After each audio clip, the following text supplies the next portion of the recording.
L-Assoċjazzjoni tal-Iżviluppaturi Maltin edit inizjattiva li permezz tagħha setejn il-ġirien li biswithom ikun qed isir żvilupp.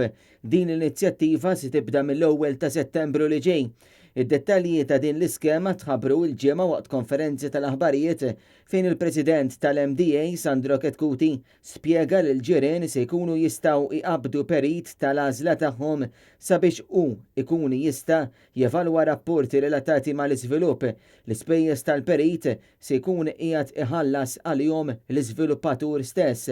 Ketkuti saħaq li dawk il-membri li mhux se jħallsu l-ispejjeż tagħhom wara li jkun sar rapport mill-perit u wara li jkunu ingħataw l-irċevuti mitluba se jiddaħħlu fil-lista sewda tal-MTA. Kull membru tal-MDA se jkun qed jingħata sticker li titwaħħal ma' ġenb is-sit ta' kostruzzjoni sabiex il-ġirien ikunu jafu li l-iżvilupp se jkun qed isir minn membru tal-assoċjazzjoni filwaqt li se sservi bħala informazzjoni għal ġirien f'każ ta' problemi. Minnaħa tagħha d-Direttur Ġenerali tal-MDA Martes Portelli saħqet li inizjattiva bħal din setejn biex il-ġirien li jgħixu fejn il-proprjetà li tkun qed tinbena se jkollhom serħan il-moħħ irrispettivament mis-sitwazzjoni finanzjarja tagħhom.